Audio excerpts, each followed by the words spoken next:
রাজদরবার। এই গাজা, এইখানেই সুলাইমান আলাইহিস সালামের রাজদরবার ছিল, বিরাট বড় রাজদরবার। সমুদ্রের পাড়ি তিনটা বাহিনী উনি শাসন করতেন, একটা জিন, একটা মানব আর একটা পাখি। তিনটা বাহিনী ছিল ওনার। পৃথিবীর যত জিন ছিল সব জিনদের বাদশা ছিলেন সুলাইমান আলাইহিস সালাম। পৃথিবীর এমন কোন ইঞ্চি মাটি নাই যে ইঞ্চি মাটির বাদশা আল্লাহ তারে না বানিয়েছিলেন। আল্লাহ তারে একটা তখ্ত দিয়েছিলেন, এই তক্তের মধ্যে চড়িয়া তিনি বাতাসকে বলতেন, বাতাস তক্তখানা নিয়ে উড়ে চলো। সারা পৃথিবী ঘুরে আসতেন সুলাইমান আলাইহিস সালাম তক্তখানা দিয়া। বাতাস তারে ঘুরিয়ে ঘুরিয়ে নিয়ে তক্তখানা নিয়ে ঘুরে বেড়াইতো। তক্ত কত বড়, আমাদের এই বল্লভপুরের সমান হবে না। লক্ষ লক্ষ সৈন্য ওই তক্তের মধ্যে নিত, হাতি নিত, ঘোড়া নিত, অস্ত্র শস্ত্র নিত, খাবার নিত।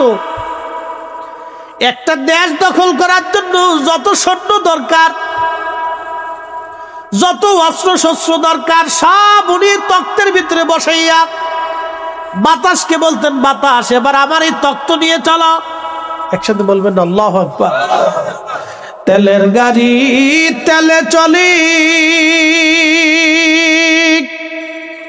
হাওয়ার গাড়ি হাওয়ায় উড়ে, বিনা তেলে চালাই গাড়ি নবী সুলাইমান। আমরা সেই মুসলমান, আমরা সেই মুসলমান। বল্লভপুরবাসী বিরাট বড় রাজদরবার সুলাইমানের। পৃথিবীতে আর একজন বাদশা ছিলেন, বাদশা জুলকারনাইন, মুসলমান বাদশা। আল্লাহর কোরআনে জুলকারনাইনের কথা আল্লাহ বলেছেন, সূর্যের উদয় এবং অস্ত চলে। জুলকারনাইন সফর করেছেন, আল্লাহ তাকে ক্ষমতা দিয়েছেন। পৃথিবীর সূর্যের উদয় হয় জাপান সাগর থেকে। একসাথে বলবেন আল্লাহু আকবার। সূর্য উদয়ের দেশ জাপান, জাপানের সাগর থেকে সূর্যের উদয় হয়। মহাসাগরের পরে সূর্যের উদয়ের স্থান। বাদশা জুলকারনাইনকে আল্লাহ নিতে নিতে নিতে নিতে সমুদ্রের শেষ প্রান্তে, যেখান থেকে সূর্য উঠা দেখতেন, ওইখানে যায় তিনি দাঁড়াইয়া সূর্যের উদয় দেখেছিলেন। বাংলাদেশে একটা সমুদ্র আছে, সমুদ্র বিচ আছে, এটার নাম কুয়াকাটা। এখান থেকে সূর্য উদয় এবং অস্ত দুটোটাই দেখা যায়। আপনি দেখবেন যে সূর্যটা মনে হচ্ছে সাগরের নিচে ডুবে যাচ্ছে, তবে কুয়াকাটা থেকে উদয়টা এটা ক্লিয়ারলি অনেক সময় বোঝা যায় না, আপনার আরো ভিতরে যাইতে হয়। কিন্তু কুয়াকাটার পাশে যদি আপনি সাথে দাঁড়ান তো দেখবেন যে সূর্যটা ডুবে যাচ্ছে। কুয়াকাটা সমুদ্রের উদয় এবং অস্ত দুটোটাই সাগরের ভিতরে দেখা যায়। হাজিরিন, জুলকারনাইন পৃথিবীর সূর্যের অস্ত যেখানে যায়, পশ্চিম দেশ আমেরিকা, পশ্চিমে সূর্য ডুবে যাচ্ছে আটলান্টিক মহাসাগরে। সাগরের একবারে শেষ সীমা পর্যন্ত তিনি গেলেন। একসাথে বলবেন আল্লাহু আকবার। যা আজও বিজ্ঞানের পক্ষে সম্ভব হয় নাই, যেটা জুলকারনাইনকে আল্লাহ করিয়েছিলেন। পৃথিবীতে একটা জাতি আসবে, জাতির নাম ইয়াজুজ আর মাজুজ। জুলকারনাইন বাদশা সেই ইয়াজুজ মাজুজের সীমানা পর্যন্ত গেলেন। লোকেরা বলল, বাদশা এইখানে একটা দল মানুষ, মানুষের মতো একটা জাতি আসে, তারা 120 হাত করে লম্বা, অনেক বড় বড় লম্বা এবং বিরাট বড় শক্তিশালী। তারা, তাদের চুলগুলি লাল লাল, বাদশা বিভৎস চেহারা তাদের, কিন্তু মানব জাতির অংশ। শুনে যাবেন, তারা হযরতে নূহ আলাইহিস সালামের, নূহ নবীর 4টে বেটা ছিল। একটা ছেলের নাম কেনান, হাম সাম ইয়াফেস কেনান, হাম সাম ইয়াফেস কেনান। কেনান পানির মধ্যে ডুবে মরে গেল কাফের হওয়ার কারণে। বেঁচে রইল হাম, সাম, ইয়াফেস। হাম, সাম, ইয়াফেস। হামের বংশধর হলো আরবরা, সামের বংশধর হলো আরব ছাড়া যত ইউরোপ থেকে শুরু করে এই আমরা যারা আছি আমরা সব সামের বংশধর। আর ইয়াফেসের বংশধর হলো আফ্রিকানরা এবং ইয়াজুজ মাজুজ। ইয়াফেসের বংশধর আফ্রিকানরা এবং ইয়াজুজ আর মাজুজ। দেখতে অনেক জোয়ান মধ্য হবে, হৃদয় হবে কর্কশ, চেহারা হবে মানে বিভৎস, 120 হাত করে লম্বা হবে তারা, চুলগুলি হবে লাল। হযরতে যুলকারনাইন তিনি পৃথিবীর পূর্ব এবং দক্ষিণ মেরুতে ঠিকানা বলে দিয়ে যাই। পৃথিবীর পূর্ব দক্ষিণ মেরু মানে জাপানের বাম পাশ, রাশিয়া থেকে শুরু করে জাপান সাগরের পাশ দিয়ে রাশিয়ার একবারে শেষ অঞ্চল যেখানে কোনো মানুষের বসবাস নাই, শুধু পাহাড় পর্বত আর বরফ ওই জায়গায় পড়ে। এইখান থেকে ইয়াজুজ মাজুজ পৃথিবীতে আসবে। ওইখানে তিনি প্রাচীর নির্মাণ করে দিলেন, বিরাট বড় প্রাচীর। আল্লাহু আকবার। শুধু তামা দিয়ে, সীসা তামাগুলি গলাইয়া তিনি পাহাড় সম প্রাচীর নির্মাণ করে দিলেন যাতে ইয়াজুজ আর মাজুজ পৃথিবীতে আসতে না পারে। তবে কিয়ামতের আগে তারা পৃথিবীতে ঢুকবে, ঢুকার পরে পৃথিবীর কোটি কোটি মানুষ তারা মেরে ফেলে দিবে। সাগরের কোনো পানি থাকবে না, কোনো নদীর পানি থাকবে না, পুকুরে কুয়া খাল বিলের কোনো পানি থাকবে না, সব পানি খেয়ে খেয়ে সাবার করে দিবে। পৃথিবীতে কোনো খাদ্য থাকবে না, সব খেয়ে খেয়ে ইয়াজুজ মাজুজ সাবার করে দেবে। হযরত ঈসা নবী তখন পৃথিবীতে অবস্থান করবে। লোকেরা বলবে, ঈসা আপনি দোয়া করে দেন ইয়াজুজ মাজুজ যাতে ধ্বংস হয়ে যায়, কারণ ওদের সাথে আমরা যুদ্ধ করে পারবো না। তখন আল্লাহর দরবারে ঈসা নবী দোয়া করবে, আল্লাহ আপনি ইয়াজুজ মাজুজকে ধ্বংস করে দেন। আল্লাহ নবী বলেন, ঈসা আলাইহিস সালামের দোয়ার বদৌলতে ইয়াজুজ মাজুজের ঘাড়ের উপরে আল্লাহ ক্যান্সার দিয়ে দিবে। ক্যান্সার একটা ঘা দিবি, এই ঘাড় ভিতরে পোক হবে, পোক হওয়ার পরে ওটার যন্ত্রণায় মারা যাবে। এক রাতের ভিতরে কোটি কোটি কোটি কোটি শত শত কোটি কোটি ইয়াজুজ মাজুজ সারা পৃথিবীতে মরে থাকবে। আচ্ছা ঠিক আছে না, ওই লড়াচড়া দিলে অনেকে উঠতে যায়, লড়াচড়া দিলে যদি কই যে আগায় বসেন তো অনেকে চিন্তা করে সুযোগ একটা পাইছি তো জায়গা। এই জন্য যে যেমনি আছে এমনি শক্তি বসে থাকুক। একসাথে বললেন তো আল্লাহু আকবার, নারে তাকবীর, নারে রিসালাহ। ইয়াজুজ মাজুজ মারা যাবে, সারা পৃথিবীতে এত পরিমাণে ইয়াজুজ মাজুজ মরে থাকবে, দাফন দেওয়ার মতো কোনো মানুষ নাই। সারা পৃথিবীতে গন্ধে পুরা পৃথিবী ভরে যাবে, শুধু দুর্গন্ধ। বুঝতে পারছেন, সারা পৃথিবী দুর্গন্ধে ভরে যাবে। পৃথিবীর কোনো সাগরের পানি থাকবে না, সব খাইয়ে শেষ করে ফেলবে, এত পরিমাণে আসবে। আল্লাহু আকবার, কল্পনা করতে পারবেন না আপনি, এত পরিমাণে আসবে। সব মানুষ মেরে সাফ করে দিবে, কিছু ইমানদার বেঁচে থাকবে। একসাথে বলবেন আল্লাহু আকবার। সেই দিনগুলি মানব জাতির জন্য কত ভয়ানক হবে, কঠিন হবে। সাবার হয়ে পরিমাণে থাকবে, কিন্তু মানুষ দেওয়ার মাটি দেওয়ার মতো কেউ নাই। গন্ধে সারা পৃথিবী ছড়িয়ে যাবে। লোকের আবার ঈসা আলাইহিস সালামের কাছে যায়, বলবে হুজুর আপনি আবার আল্লাহর কাছে দোয়া করেন যাতে ইয়াজুজ মাজুজের নাপাকি থেকে আল্লাহ আপনার হেফাজত। নবীজি বলতেন, উম্মত তোমরা শোনো, প্রত্যেক 100 জনে 99 জন জাহান্নামে যাবে, একজন ব্যক্তি পৃথিবীতে জান্নাতে যাবে আর 99 জন জাহান্নামে যাবে। 100 জনের ভিতরে 99 জন জাহান্নামে যাবে, একজন জান্নাতে যাবে। নবীজি বললেন, আমার উম্মতের ভিতরে শোনো 99 জনের 99 জনই ইয়াজুজ মাজুজ হবে, এরা জাহান্নামে চলে যাবে। একসাথে বলা যাবে না আল্লাহু আকবার। তাহলে বুঝে গেল আমাদের জন্য একটা সুসংবাদ আছে। যারা বলেন সুসংবাদ আছে।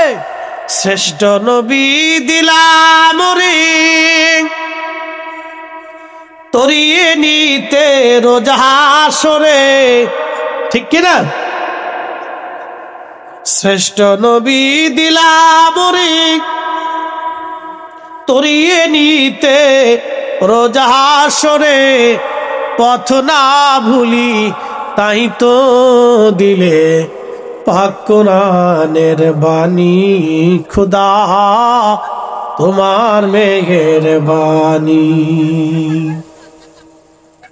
ঈসা নবী হাত বাড়ায় বলবে রাব্বি, গন্ধে সারা পৃথিবী ভরে গেছে, আল্লাহ ইয়াজুজ মাজুজ তুমি বিতাড়িত করো। আল্লাহ বৃষ্টি দেবে একাধারে 7 দিন, এত পরিমাণে বৃষ্টি পৃথিবীতে নামবে, সারা পৃথিবীতে একসাথে বৃষ্টি নামবে। একসাথে বলবেন আল্লাহু আকবার, না না জোরে বলেন আল্লাহু আকবার।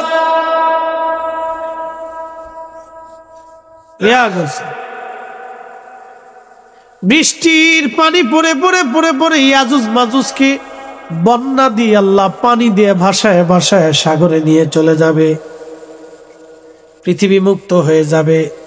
আল্লাহ এত পরিমাণে পৃথিবীতে ফসল দিবে, আল্লাহ এত পরিমাণে ফসল দিবে, একটা গাভীর দুধ সারা গ্রামের মানুষ খেয়ে শেষ করতে পারবে না। একটা আনারের ফল সারা গ্রামের মানুষ আনারের ফলটা খেয়ে শেষ করতে পারবে না। জোরে বলা যাবে আল্লাহু আকবার। এটা কিয়ামতের আলামতে কুবরা। ইয়াজুজ মাজুজ এগুলো কিয়ামতের আলামতে কুবরা, বড় আলামত। আমি অনেক দূর চলে গেছি, মূল আলোচনার দিকে আসি। বান্দার হায়াত কতদিন? হযরতে সুলাইমান আলাইহিস সালাতুস সালাম ওই রাজ দরবারে বসা, এমন সময় আজরাইল আলাইহিস সালাম আসছে। আজরাইল আলাইহিস সালাম মানুষের বেশ ধরে সুলাইমান আলাইহিস সালামের সামনে গেলেন, কিন্তু যাওয়ার সময় সুলাইমানের রাজ দরবারে একটা যুবক সুদর্শন একটা ছেলে বসে আছে। আজরাইল ওই ছেলেটার দিকে তীক্ষ্ণ নজরে তাকিয়ে আছে।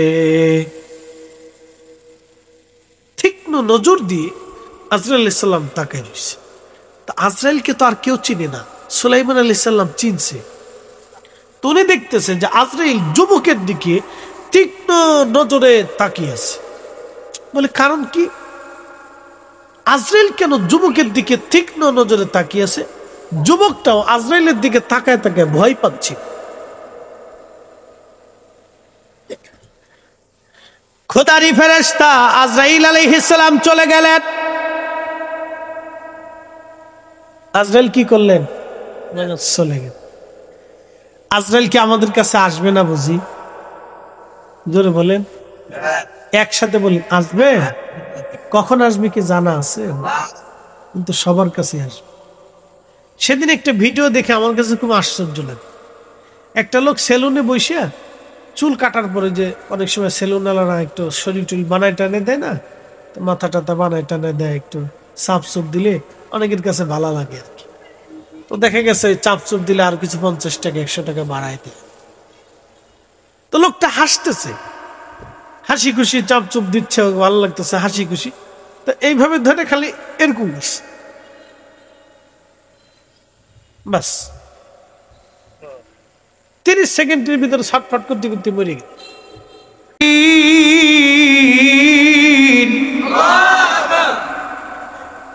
অতঃপর আমি মানব জাতির বংশ বিস্তার করেছি, ছেলে দিয়েছি, নাতি দিয়েছি, পুতি দিয়েছি, ভাই দিয়েছি, বোন দিয়েছি, ভাগ্নে দিয়েছি, ভাতিজা দিয়েছি, ভাগ্নে দিয়েছি, ভাতিজি দিয়েছি, এরপরে নাতি দিয়েছি, পুতি দিয়েছি। বংশ বিস্তার আমি আল্লাহ করেছি মানুষের শরীর থেকে নির্গত এক ধরনের পানি, নির্যাস থেকে। মিম্মাইম মাহিন।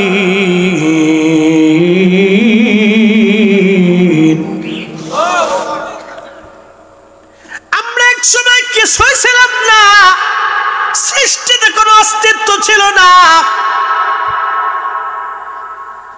আমি ফরিদির কোনো অস্তিত্ব ছিল না, অস্তিত্ব যিনি দিলেন আল্লাহ। আবার তিনি ঠিকই কবরে নিয়ে চলে যাবেন। আচ্ছা প্রশ্ন করি, 100 বছর আগের কেউ এখানে আছে? না। 100 বছর বয়সী কেউ আছে? তার অর্থ হচ্ছে এই 100 বছরের ভিতরে 100 বছর আগে এই বল্লভপুর ছিল, ঠিক কিনা? কিন্তু বল্লভপুরে 100 বছর আগে যারা ছিল তারা সবাই মাটির নিচে। আপনি বুঝে যাবেন এখান থেকে অনেক কিছু শিকার আছে। 100 বছর আগে বল্লভপুরে যারা ছিল তারা আজকে সবাই মাটির নিচে। ঠিক 100 বছর পরে এই বল্লভপুরে আবার নতুন আসবে, আমরা সবাই মাটির নিচে চলে যাব। জোরে বলেন, জোরে বলেন। ওই যে ও ছোট ছোট ছোট বড় মুরব্বী বৃদ্ধ যুবক সব মাটির নিচে চলে যাবে। নতুন প্রজন্ম আবার আসবে, তারাও মাটির নিচে আবার আসবে, আবার মাটির নিচে আবার আসবে, আবার মাটির নিচে। কিন্তু বল্লভপুর ঠিকই থাকবে, এই জমিন ঠিক থাকবে। জমিনের জায়গা জমিন থাকবে, আসমানের জায়গা আসমান থাকবে। আমি আপনি সব মাটির নিচে, মাটির নিচে, মাটির নিচে হারিয়ে যাব, বিলীন হব, হারিয়ে যাব, বিলীন হব। 500 বছর আগে বল্লভপুরের কবরের কোনো চিহ্ন নাই। 500 বছর আগের বল্লভপুরের কবরের কোনো চিহ্ন নাই। তার কবরের পাশে দাঁড়ানোর মতো আজকে কেউ নেই। ঠিক আমাদেরও 200 বছর পরে আমাদের কবরের চিহ্ন হারাবে, আমাদের কবরের পাশে দাঁড়ানোর মতো কেউ থাকবে না। আমাদেরকে এগুলি বুঝে যেতে হবে। যদি আমরা বুঝি তাহলে আমরা নরম হয়ে যাব। বুঝলেই বান্দা আল্লাহকে সিজদা দিবে। আমাদেরকে বুঝতে হবে, এগুলো আমাদেরকে স্মরণে রাখতে হবে, তা না হলে বিপদ আছে। আপনি একটু পরিসংখ্যান করেন যে 100 বছর পরে আমি কোথায় থাকব। আমাদের এই জিনিসটাকে আল্লাহ আবার নিয়ে চলে যাবে। কেমনে আসলো এটা বলতেছি।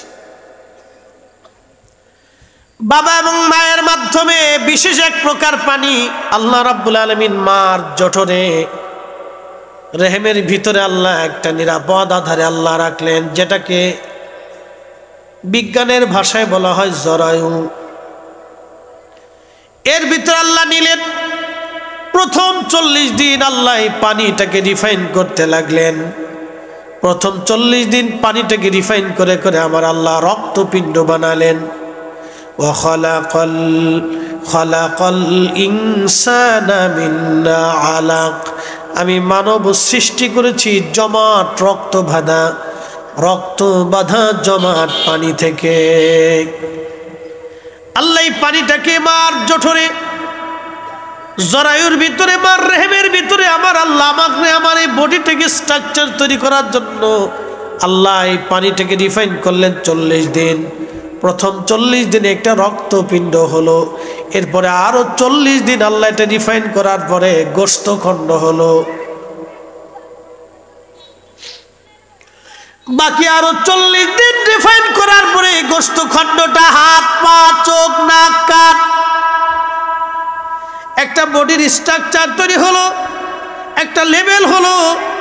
এরপরে 120 দিনের মাথায় আমার আল্লাহ জিব্রাইলকে বললেন, জিব্রাইল জহিরুল ইসলামের রুহুখানা এনে তার মায়ের পেটের ভিতরে জহিরুল ইসলামের বডির মধ্যে রুহুখানা তুমি ফুঁকায় দাও।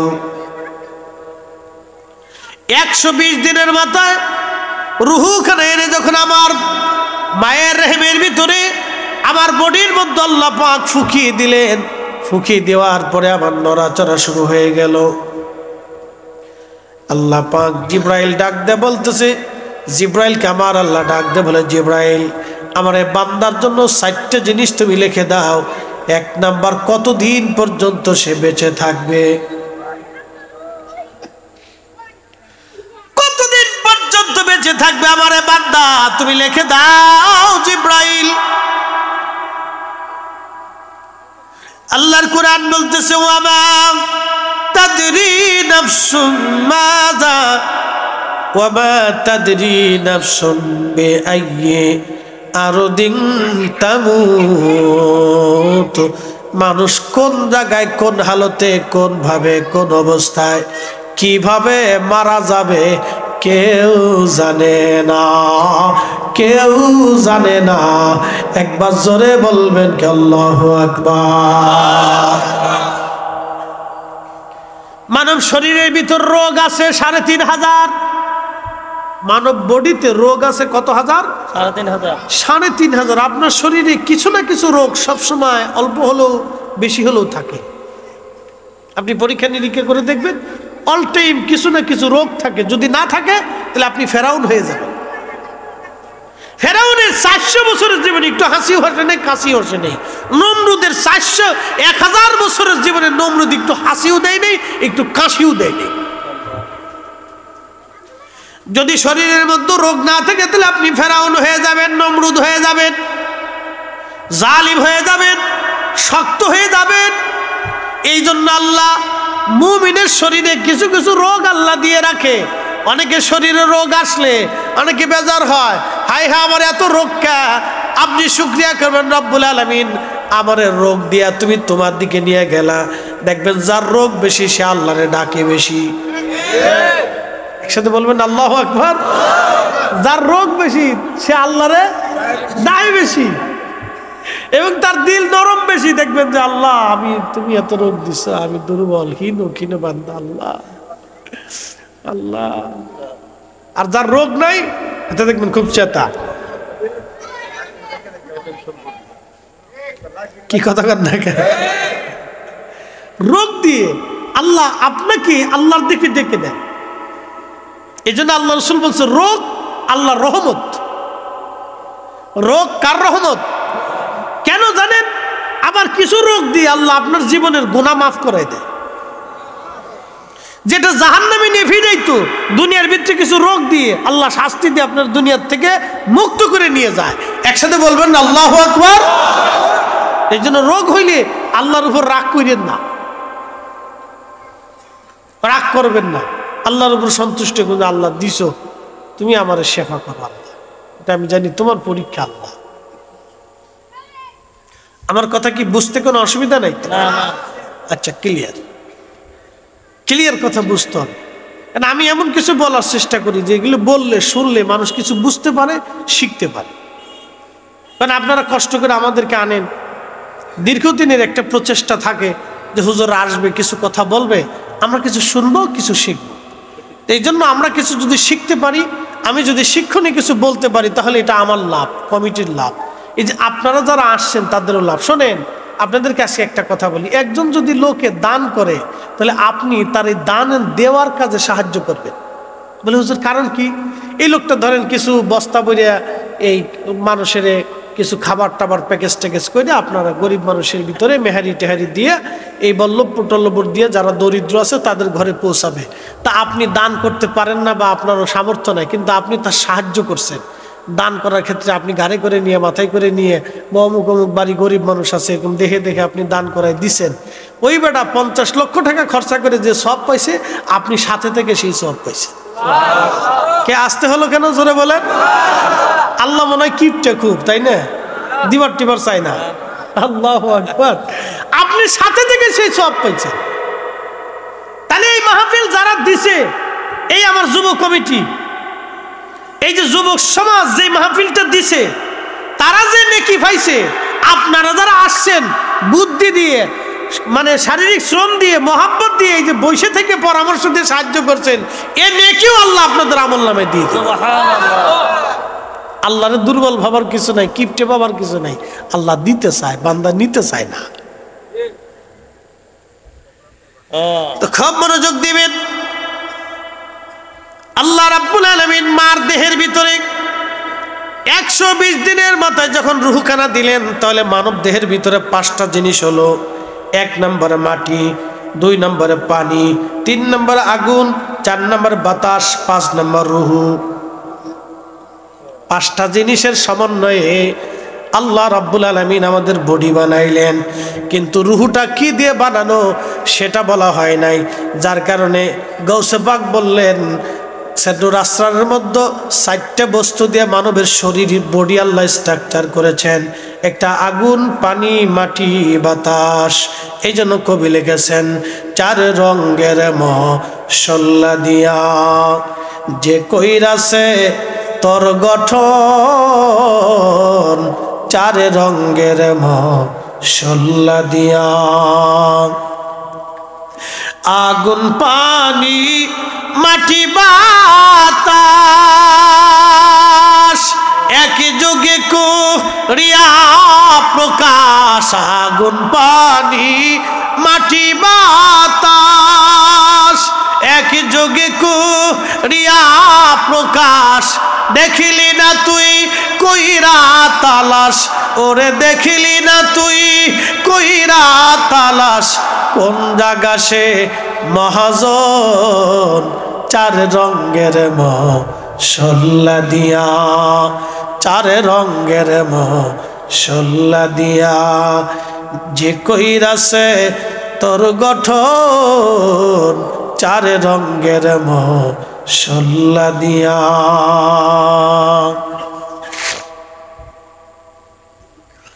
আমাদের উচিত ওই মালিককে তালাশ করা, ওই মালিককে খুশি করা, ঠিক কিনা? আমাদের সবার উচিত আল্লাহকে খুশি করা, কারণ আমি অস্তিত্বহীন ছিলাম। কাইফা তাকফুরুনা বিল্লাহি ওয়া কুনতুম আমওয়াতা। আমার রব বলতেছেন তোমরা কি করে আমি আল্লাহকে অস্বীকার করো, অথচ তুমি মৃত ছিলে, নির্জীব ছিলে, অস্তিত্বহীন ছিলে, তোমার কোনোই অস্তিত্ব সৃষ্টির মধ্যে ছিল না। আমি রব তোমারে অস্তিত্ব দিলাম, তোমারে মানুষ বানাইলাম, নাতি দিলাম, ছেলে দিলাম, মা দিলাম, বাবা দিলাম, আত্মীয় স্বজন দিলাম, সব কিছু আমি তোমারে দিলাম। তুমি কি করে আমি আল্লাহকে অস্বীকার করো, কি করে আমি আল্লাহকে অস্বীকার করো, কি করে তুমি আমি আল্লাহকে অস্বীকার করো। কবি কাজী নজরুল ছন্দের ভাষায় কত চমৎকার লিখেছেন। আল্লাহু আকবার।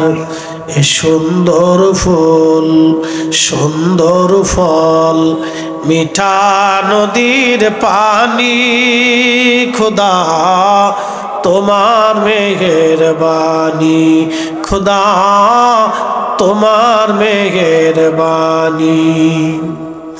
তুমি কতই দিলি রতন ভাই বাড়াদার পুত্র স্বজন, তুমি কতই দিলি রতন ভাই বাড়াদার পুত্র স্বজন। ক্ষুধা পেলি অন্ন জুগাও মানি চাই না মানি, খোদা তোমার মেহেরবানি, খোদা তোমার মেহেরবানি। শ্রেষ্ঠ নবী দিলাম মুরিক, একসাথে বলবেন না ইয়া রাসূলুল্লাহ। কবির ভাষা কত চমৎকার দেখি, তোমারই মেহেরবানি আল্লাহ।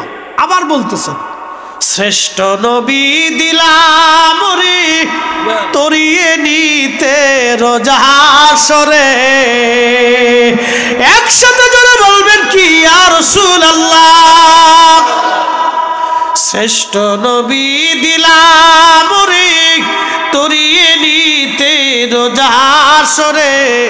পথ না ভুলি তাই তো দিলে পাক কুরআনের বাণী, খোদা তোমার মেহেরবানি। সুন্দর ফুল সুন্দর ফল মিঠা নদীর পানি, খোদা তোমার মেহেরবানি। হাজিরিন, কতই না চমৎকার আল্লাহ সৃষ্টির বৈচিত্র্য। মানব দেহের ভিতরে রূহখানা দিয়ে আল্লাহ বলেন চারটা জিনিস তুমি লিখে দাও। এক নম্বর, কতদিন পর্যন্ত পৃথিবীতে বেঁচে থাকবে সে, কত সময় পর্যন্ত বেঁচে থাকবে, কোন জায়গা, কোন স্থানে, কোন ভাবে, কোন মুহূর্তে সে মারা যাবে। তুমি এই জিব্রাইল আমারে বান্দার জন্য লিপিবদ্ধ করে দাও। ইমাম আহমদ ইবনে হাম্বল কিতাবুজ জুহুদের মধ্যে তিনি একটা ঘটনা লিখতেছেন। হযরত সুলাইমান আলাইহিস সালাতু ওয়াস সালামের রাজ দরবার, বর্তমান যেটা গাজা, এটার আগে নাম ছিল ইস্পাহান, দুঃখিত, এটার নাম ছিল আগে আসকালান। বন্ধুগণ,